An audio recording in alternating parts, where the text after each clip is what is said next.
Andy's Garage, I'm Andy Phillips. Today I'm going to show you how to replace the rear brake rotors on a 2013 Kia Rio. Let's go ahead and get started. These are the items that you'll need in order to complete this. You're going to need a 3/4 inch socket to remove the lug nuts.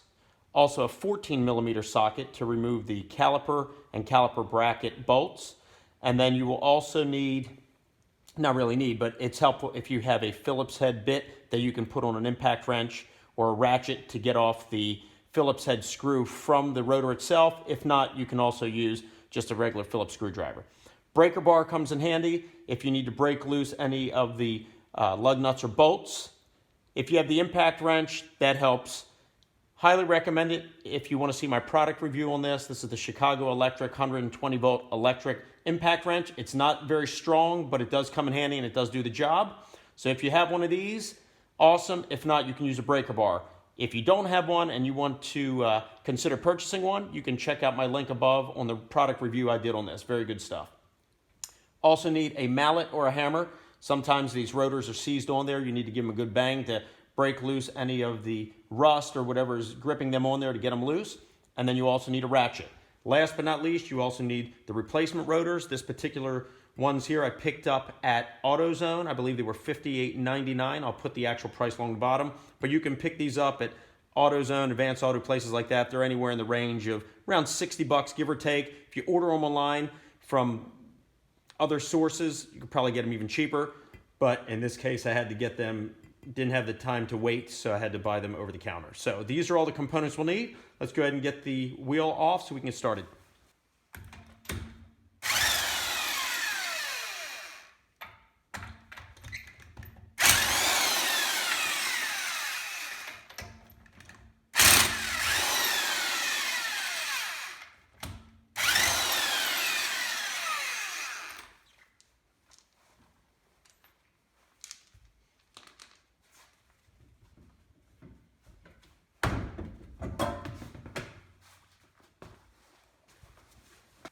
Real quick, just want to highlight, anytime you have your car in the air, just don't rely on the jack itself. Always put jack stands to add extra support. Okay, what you're looking at here, this is the rotor right here. You'll see right there, that's your Phillips bolt that's holding that on there that needs to be taken off. Here's your caliper, and this is your caliper bracket. So we're going to have to remove all of those components so we can slide this off. Coming in looking at the caliper, here's the top bolt holding it on. That's a 14 millimeter. And if we come down here to the bottom, there's the other one right here. That's the other 14 millimeter. We're going to take those off next so we can remove the caliper from the bracket, and then we'll come back to remove the bracket itself. This is where you want to use the extension. Otherwise, it's hard to get into this top bolt here. The bottom one's easy, but this one here, you need that extension in order to be able to clear everything. So now that that's on, there we go.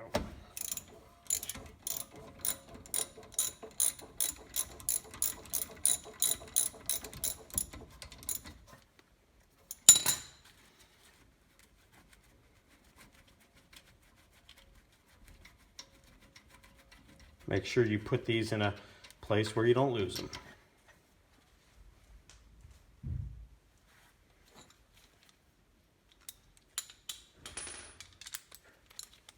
Then the bottom, you don't need the extension. Just put that on there. Give it a good bang there. And we'll get that one off now. Okay, let's go ahead and remove the caliper. And you want to put that off to the side. You can either suspend it or I just tuck it right back in here, but you don't want any pressure on the brake line. Now with the caliper off, here's the caliper bracket. And if we come around here, you'll see there's one of the 14 millimeter bolts holding that on up top, and then there's another one right back here on the bottom. So we're going to take those off next.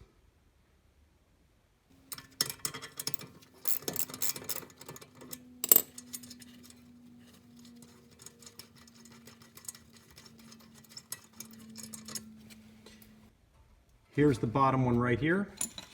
Go ahead and get the ratchet on that.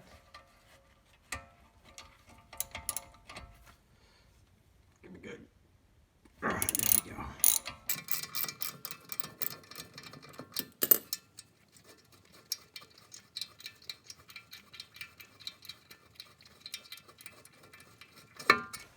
Next, we're going to slide the actual caliper bracket off. Go ahead and remove that. And there's your brake pads in there. Normally at this point, you can replace your brake pads. In this case, they were just done recently, so they don't need to be replaced. So we'll slide that bracket off to the side, and then we can see here this rotor is in pretty rough shape, but you'll really see it on the other side when we pull it off. So the next thing we want to do is we want to remove this screw. I'm going to go ahead and connect to the impact wrench just to make it easier. Just put the bit on there. Hold that steady. Get that off. Now this rotor is sliding off easily. If it's not, you can always use your mallet and you can either tap along here or you can hit it in the back. Now that's providing that you're replacing the rotors, which we're doing now. If you're doing any other kind of service work, you don't want to do that because you could damage your rotor. So slide this off. And there we go. You can see here these are in pretty bad shape. Definitely need to be replaced. You can see the comparison here. This is obviously the one that was taken off. This is the new one. Look at all that. Definitely in bad shape. Look at all that. You can clearly see it here, the difference. Let's go ahead and slide that on so we can wrap this up. When you put the new one on, you want to make sure that the screw hole where that Phillips bolt goes through lines up with here on the hub assembly. So we're going to go ahead and put this right here. You can see it right there. Let's go ahead and we'll put that on. I like to start off putting it on by hand, so that way we don't strip anything. And then we'll just use a regular screwdriver to put it back on.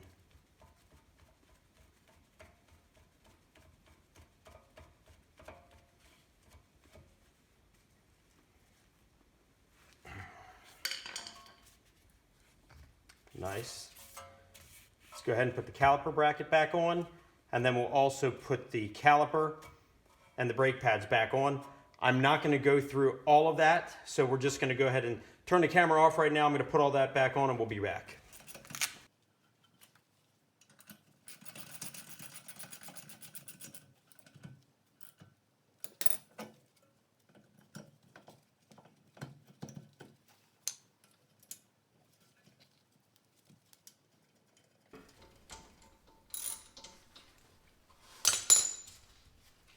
All right, well that pretty much wraps it up. Everything is put back on, the new rotor's on. We went ahead and put the caliper and the caliper bracket back on, ready to put the wheel back on and then call it a day. So, if you want to see how to do the brakes themselves, you can do so via the link above. I did a video on showing how to do the brakes, how to compress the caliper piston, all that. So if you need to get into that level of detail, you can do so via the link above.